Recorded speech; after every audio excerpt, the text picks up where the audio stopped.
Welcome to the Legendary Chess Podcast. I am your host, Yvonne Jones, and welcome again to our listeners who have been watching on YouTube.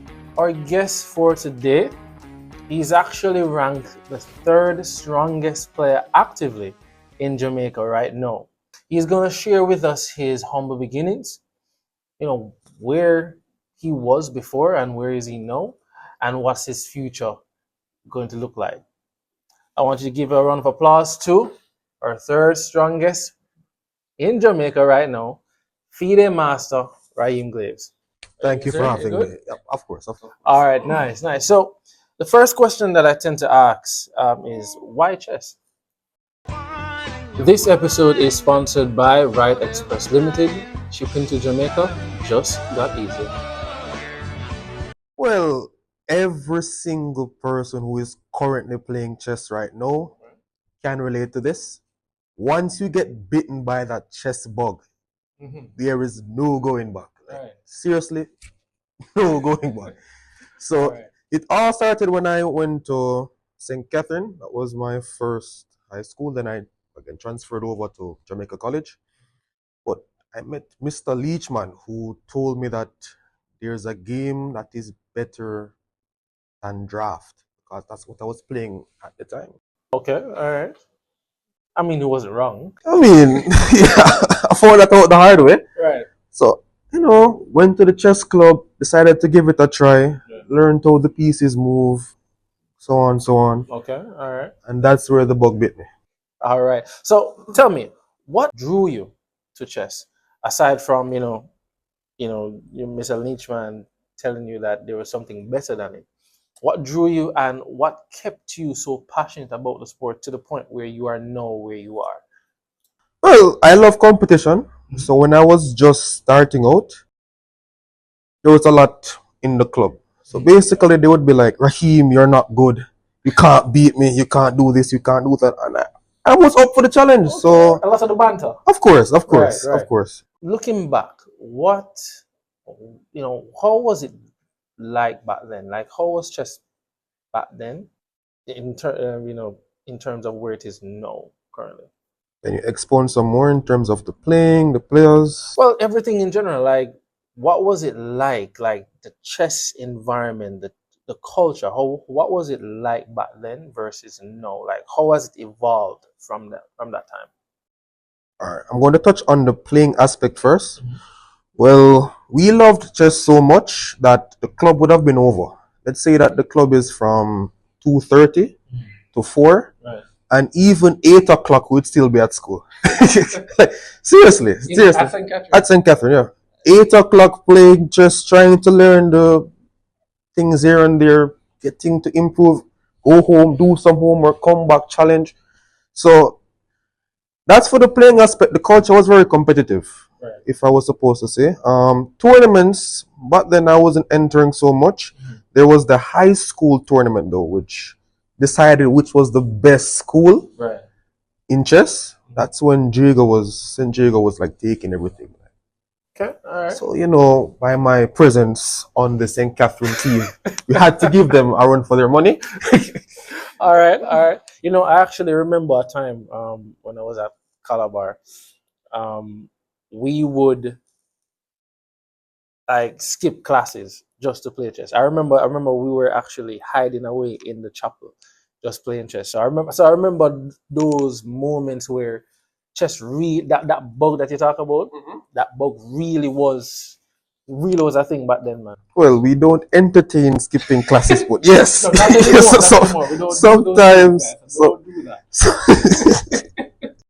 But yeah, that was definitely a time I can really remember enjoying at Calabar, playing chess and with your peers and really trying to push yourself further, right? And that's the same for you when it comes on to where you've been then and then going to these tournaments and actually participating. Was it like that for you? I mean, it was, but again, I wasn't entering as much, right, just because it was just me in the high school. High school was the main tournament throughout. Okay. To be honest, I almost didn't make the team. But my mother saw it. Okay. All right. So I came home one day and I was telling like, Mommy, I didn't make the team. She's like, what? I'm going up there right now. I think I went home early. So school finished 2:30. I reached home like 3:30. But everybody loves chess. So people are still at the club.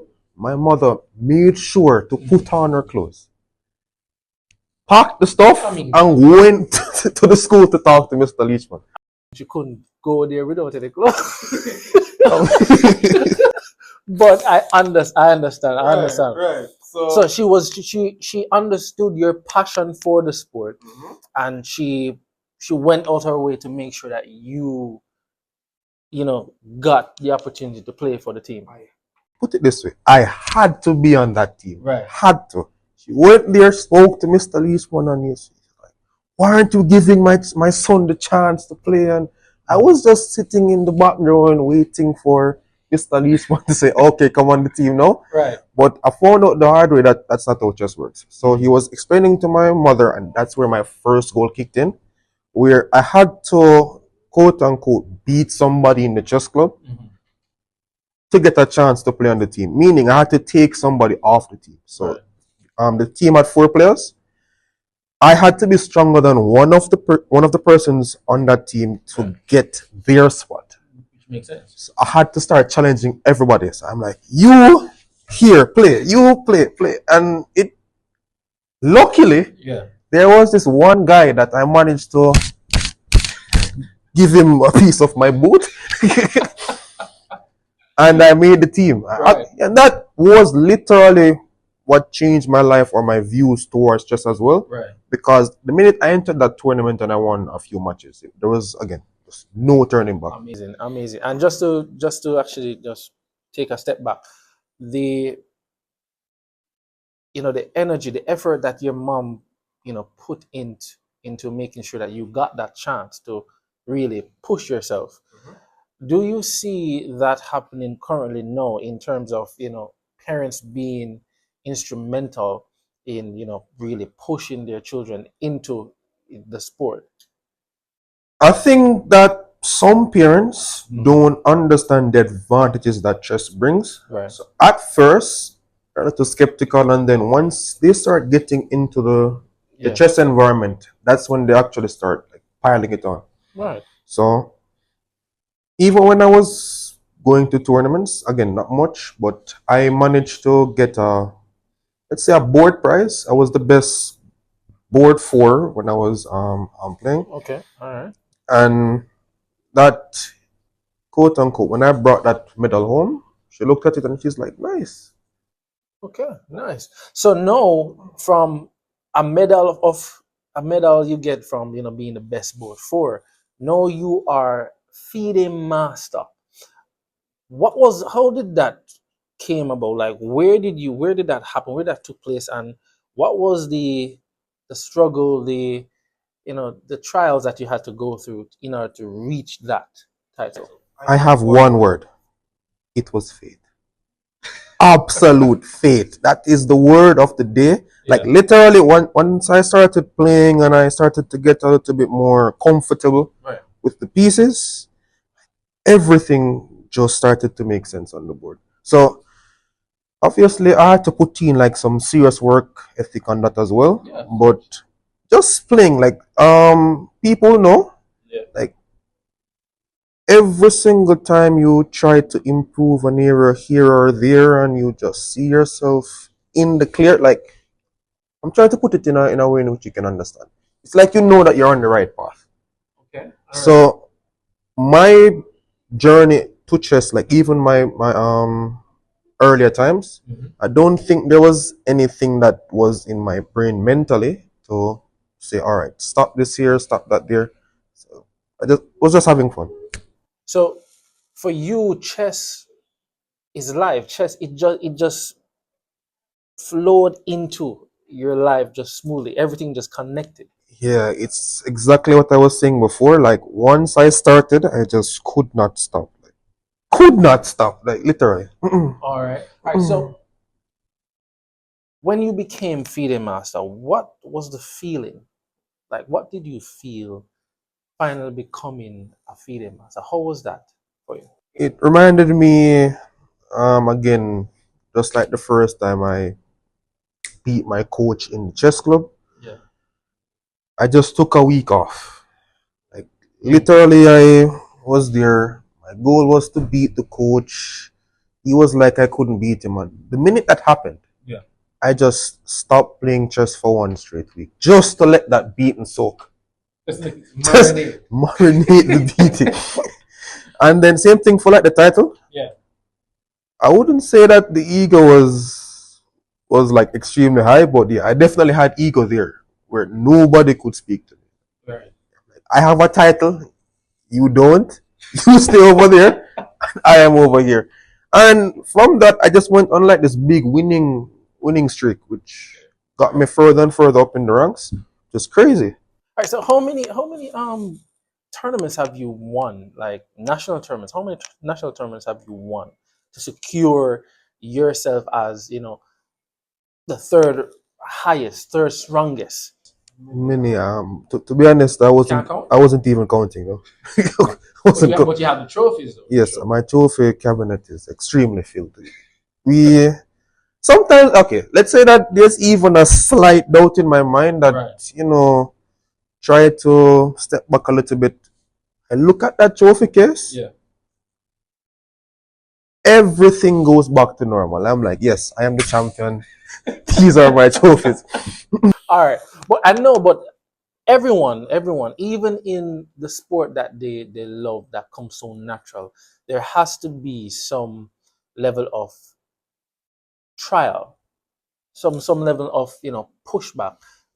For example, there was like a moment, like a chess game that really push your mental capacity to the limit.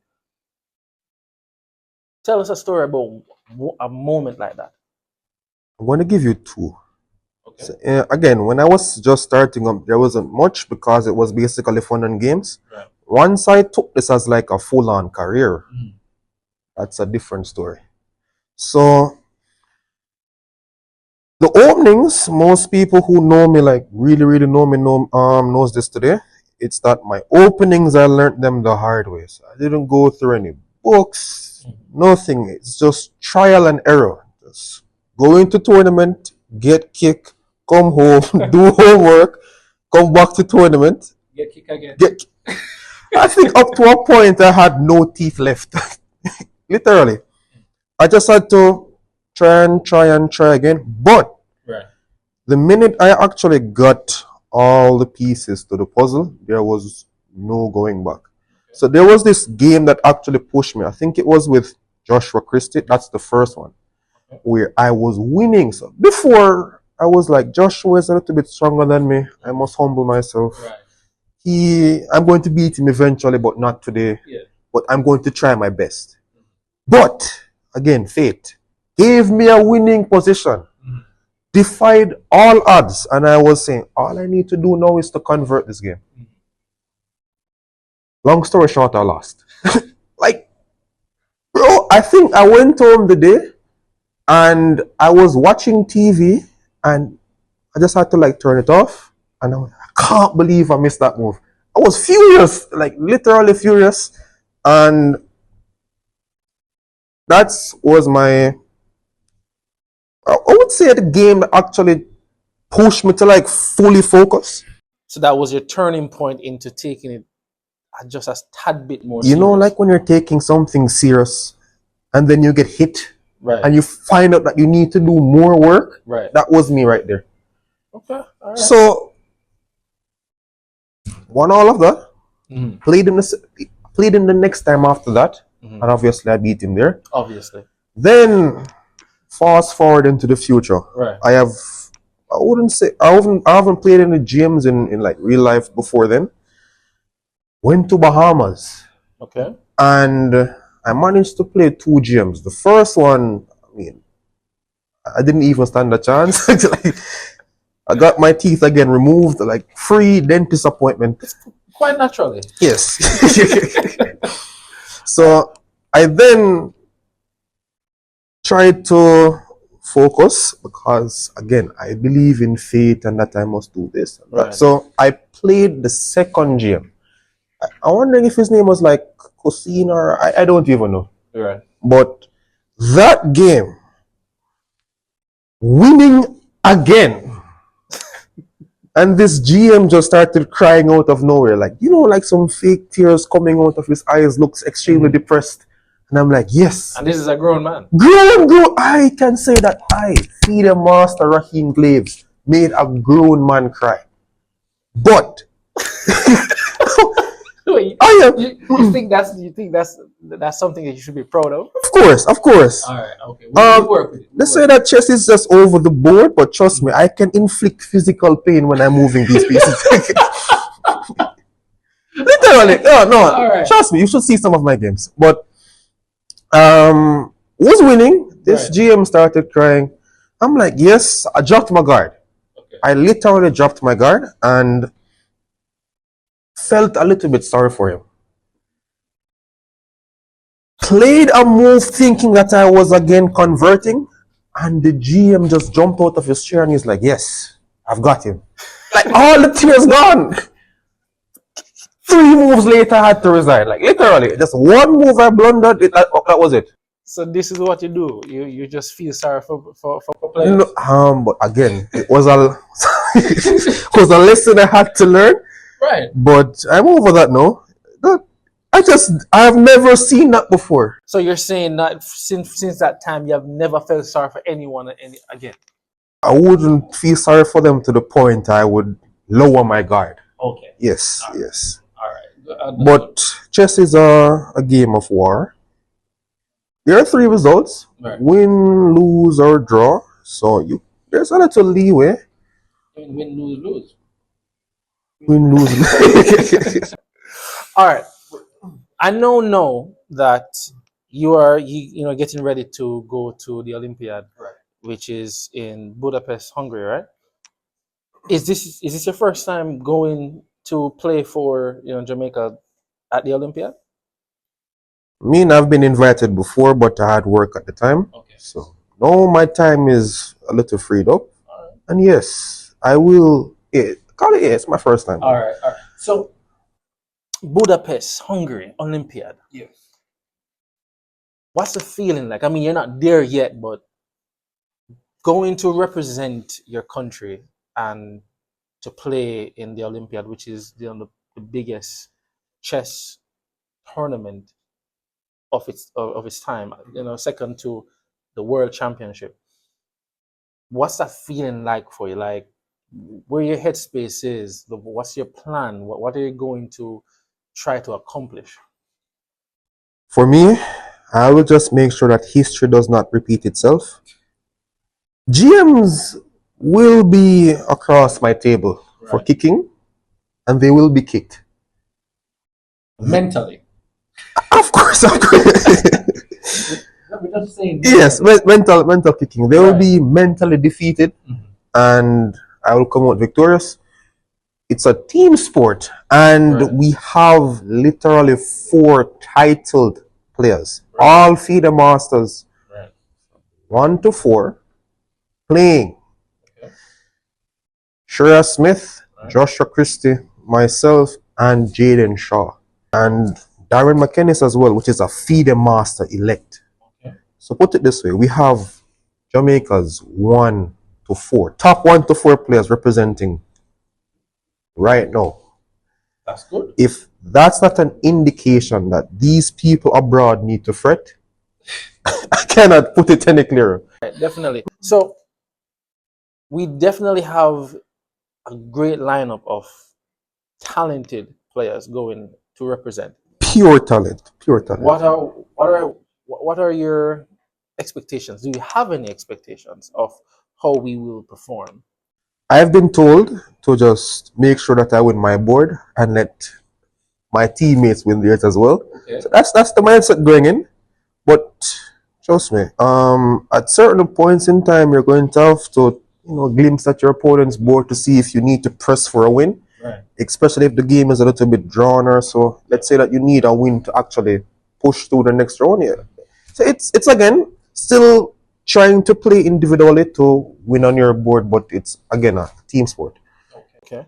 All right. Now, you are also a coach, in your own right. How difficult is it to, be an active player as well as be a coach for, the younger generation? Like, what's the dynamic like that? As in from 1 to 10, difficulty 10. All right. What makes it so difficult though? Like, what are some of the challenges that you have to come up with, and how do you handle them? You have to be breaking down complex topics for the kids. Right. I would say that for me to play at this level and been teaching at this level to like bring them, you have to like set a path Right. and then guide them along that path to success. But you have to be careful what you're teaching yourself as well. So while I'm talking, I sometimes catch myself doing it in my own games, and I'm like, Raheem, you can't do this. You have to think up. Right. So again, it's a little fight, but it's okay. It's okay. So what's your philosophy? What's your philosophy for teaching? Because I'm assuming that it's different than your philosophy for your play, right? What's that like? And is there any clash between both philosophies? Your type of gameplay versus how you teach your kids. As it goes for that, the type of environment that I put for chess for my students, it's very competitive. It's the same thing that I went through, and that brought me to the top. Not just being a chess player, but to the top of the country.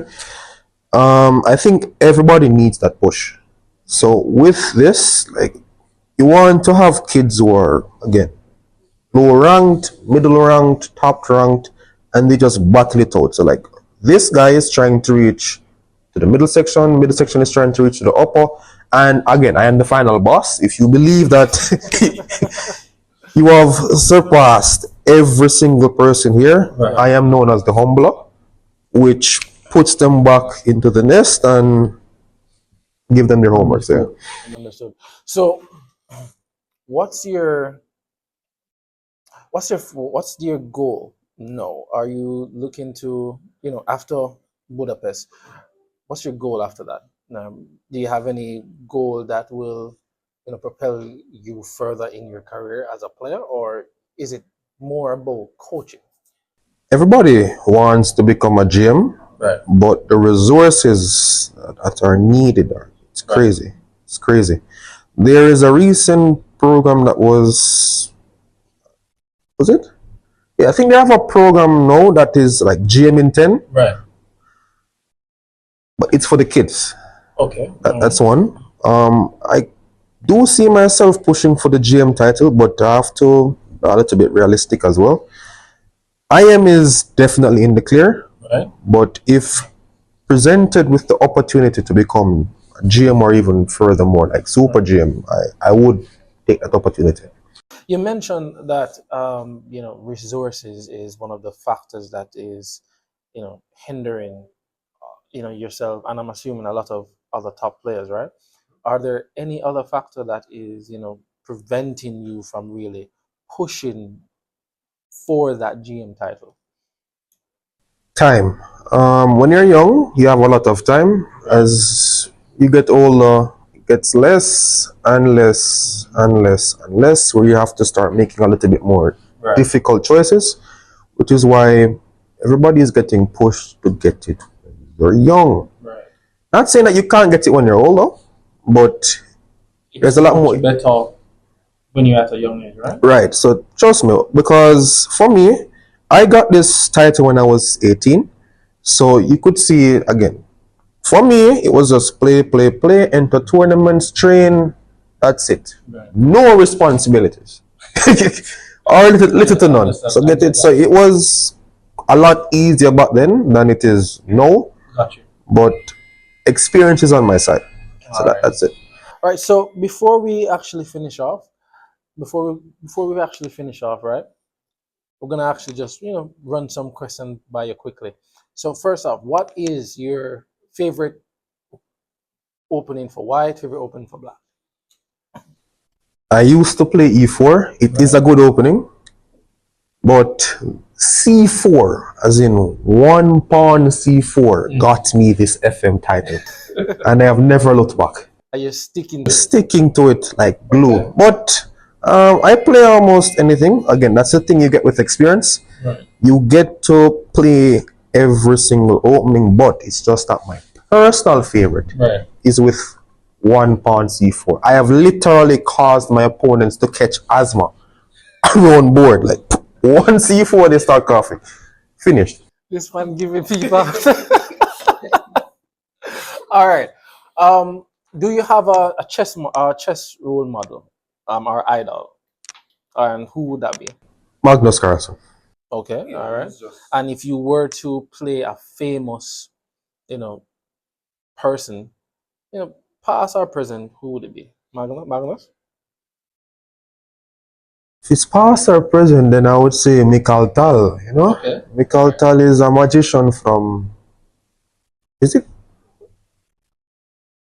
We're gonna have I think it's Riga, but yeah, but Mikhail Tal. In my younger years, he was the person I looked up to because his games were extremely tactical. Right. Plus, imagine that this man is playing the game during a tournament with no review, nothing. I am here sitting around my table, drinking coffee, looking at this position with all the time in the world, and I still can't play how this man plays. So it was really interesting. I would want to play him. All right. And describe to me your playing style in one word. Positional. Positional. All right. Well, Raheem Glaves, I thank you for your interview, sir, and I hope that you guys do well at Budapest, Hungary. Of course. And thank you for coming. All right, guys, that is Fide Master Raheem Glaves. We look forward to see his victory at Budapest. See you guys.